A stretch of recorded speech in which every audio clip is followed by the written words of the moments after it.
At night, someone was playing music, which was heard up on the roof. Bai Feiyuan in his flying toad mask was on the roof and was speechless. He then quickly jumped. A man down in a narrow alley was playing music. It was Cheng Dale holding a flute. Bai Feiyuan jumped quickly from roof to roof, until he landed near Cheng Dale and called him boss. Cheng Dale told him to send an advance notice of the theft to the royal treasury tomorrow, which Bai Feiyuan asked what he wanted him to steal. Cheng Dale answered no, he didn't really have to steal, he just had to get the attention of the Imperial Guard, especially on this side of the Hall of Ancestors, and they were running out of time. The following day at the royal treasury where soldiers were relaxed and dozing their backs against a column, an Imperial Guard was sound asleep on duty. Suddenly, an arrow was released and whirled through the air. This slightly woke up the Imperial Guard and was initially confused. Then, the arrow with a knotted white piece in it hit and got stuck on the column, which terrified and surprised the Imperial Guard. The Imperial Guards immediately yelled for an enemy attack, which they wondered if the ring fought their way in. They noticed the arrow with a knotted white piece in it and got curious about what was that. The Imperial Guards read that tonight at midnight, he would steal from the flying toad. They hurried up and went to inform the general. At night, a flying toad went on jumping from roof to roof inside the royal treasury. This was immediately noticed by the Imperial Guards. They yelled that he was there, and a flying toad showed up. Several Imperial Guards ran after the flying toad, tried to get him, and cursed that this little thief didn't give a damn about their Imperial army. Another Imperial Guard fiercely commanded to hurry up and informed the men in front of them to surround him. The flying toad went on running and jumping on the roof as he was supposed to, as fast as he could be. Meanwhile, an Imperial Guard was laying on the ground, and someone thought that the incense worked very well. Someone walked and thought that after the ancestral rituals, the spirits of the ancestors should all have returned there to the Hall of Ancestors. It was Cheng Dale who walked into the Royal Ancestral Hall while wearing a face mask. He searched for so long, and finally, what he wanted was actually placed in the Hall of Ancestors. He had been searching for a year and finally found it. Cheng Dale was near the golden container. When his hand was about to reach for the container, a sudden golden glow was evident when he touched it, which had sufficient capacity. A notification from the system detected that the host had acquired the container. The golden glow got big and surrounded Cheng Dale. It also notified when the container detected and asked if Cheng Dale wanted to absorb the power. The container was a relic from Emperor Wu Lingzai from the Order of the Heavenly Soldier. Suddenly, a warning notification popped out that the container carried the Empire's fortune. The absorption of its power might lead to the downfall of the national pride of the kingdom. However, Cheng Dale continued absorbing, and the golden glow got bigger. Then the system asked if he wanted to restart the system. He answered yes, and it began to restart. The notifications went on and on. The administrator was going offline, and the new administrator was being created. It began to reset the system, and it was expected to be completed within 15 days. The power absorption was complete, and the system was full of power. It asked if he wanted to upgrade the system. It started to release redundant fear points. Suddenly, a beacon of golden glow was upon Cheng Dale. It started to upgrade the system, and system functions were being restored. The store, summoning platform, and raffle machine were being restored, but some functions were temporarily available. This golden glow reached outside and went so high in the sky. It turned on the function for displaying the NPC information, where it was also upgraded, and character disguises were being ignored. However, Cheng Dale had a hard time because it was making a lot of noise. The beacon of golden light reached and illuminated the night sky, which made the Imperial Guards question what that was and whether these were divine visions or manifestations of the ancestors, as it was in the direction of the Hall of Ancestors. Flying Toad looked back and noticed the beacon of golden light, and he was amazed that Cheng Dale had created that. At the Minju Palace, a lady with long black hair noticed the beacon of golden light at her window, and was amazed too. It was Lai Weiner, the princess of Minju, and she said that it was so beautiful, as she really wanted to go there and see it. Emperor Ming saw it from his window and was speechless. Several people noticed the beacon of golden light and wondered as well. The age of the Kinshin in the year 20, festival time. At night, on the northwestern side, strange objects had appeared in the sky. Arcs of light were everywhere in the sky and on the earth, like a fire, wide at the top and becoming duller towards the bottom.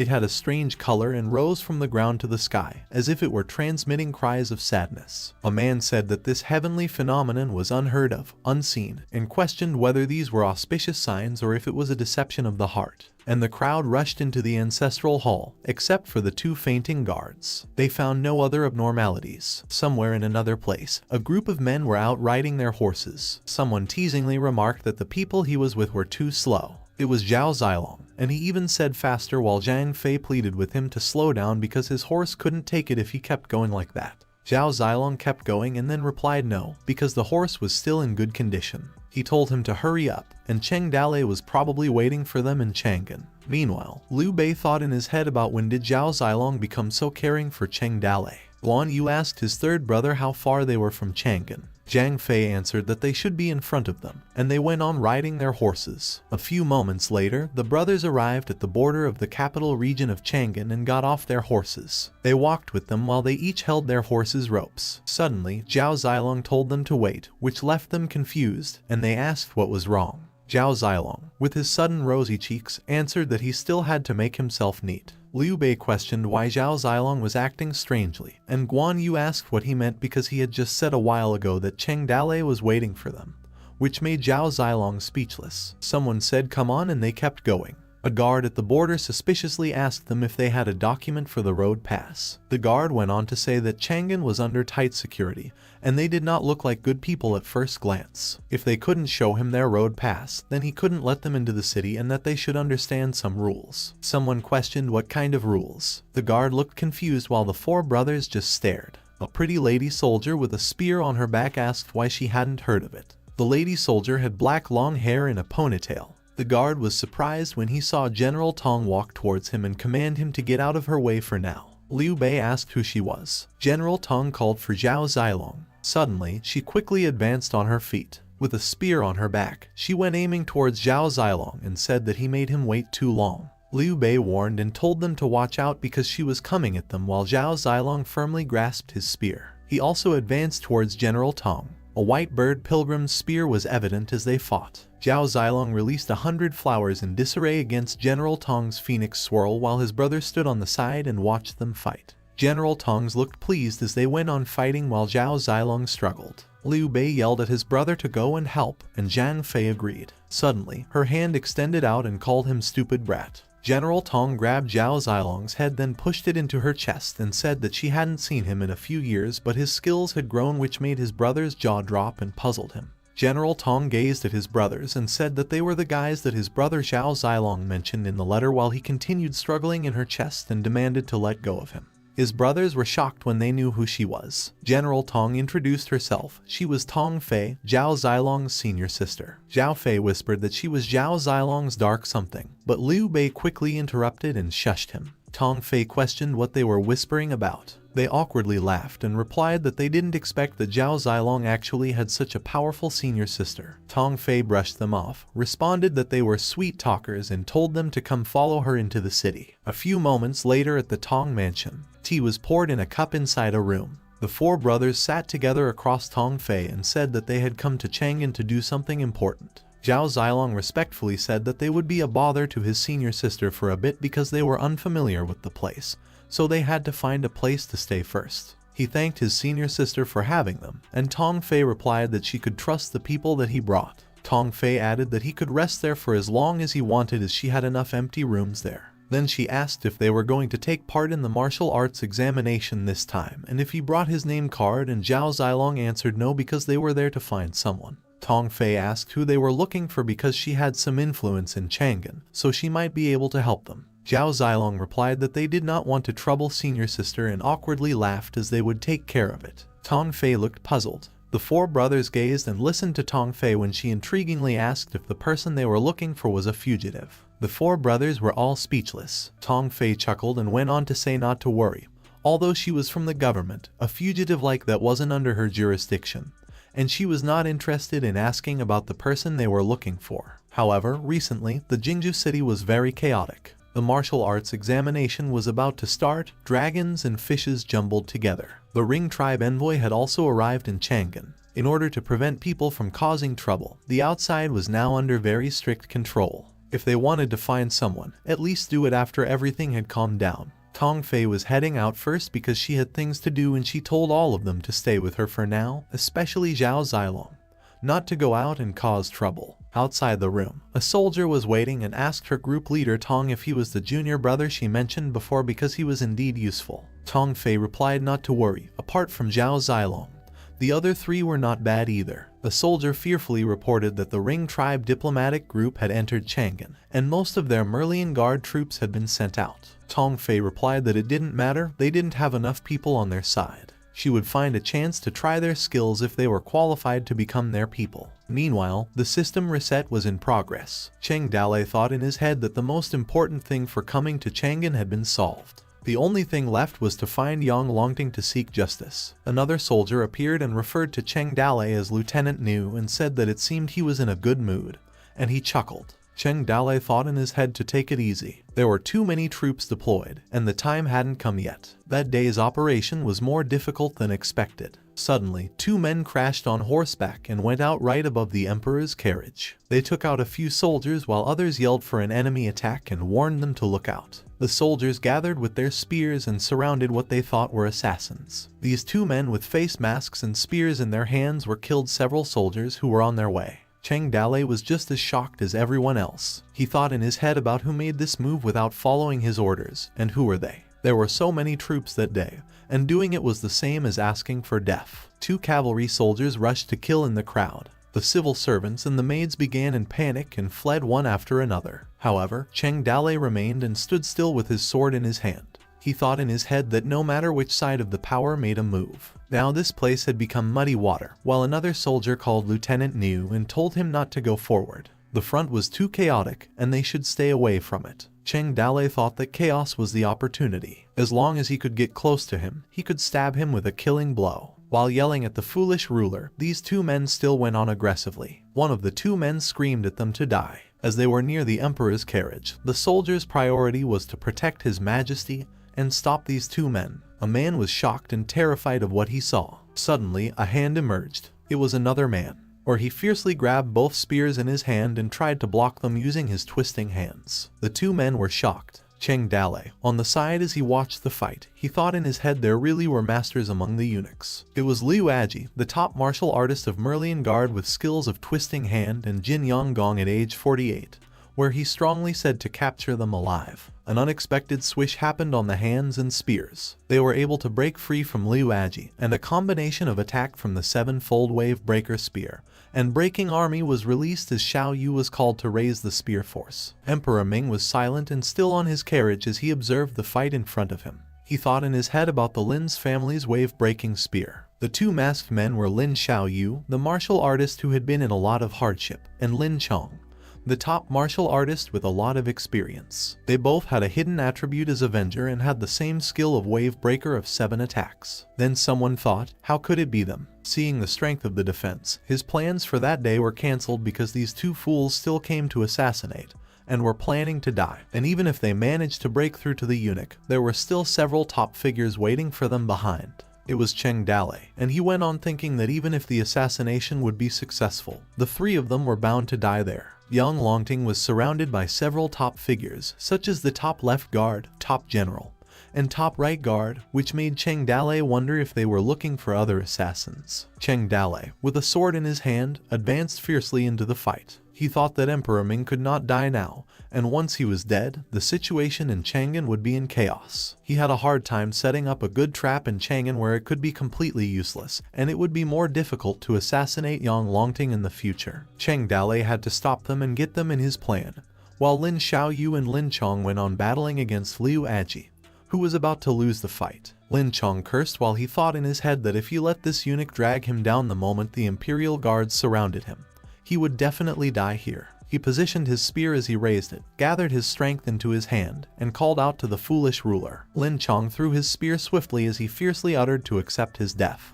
His spear passed over the Imperial Guards, which terrified them. It was heading at Emperor Ming's carriage with several soldiers behind it. Liu Aji looked back and screamed to project His Majesty as he thought he had messed up. However, they thought that it was too late. Emperor Ming still sat on his carriage and was terrified as the spear was incredibly near him. Suddenly, Cheng Dalei appeared near Emperor Ming.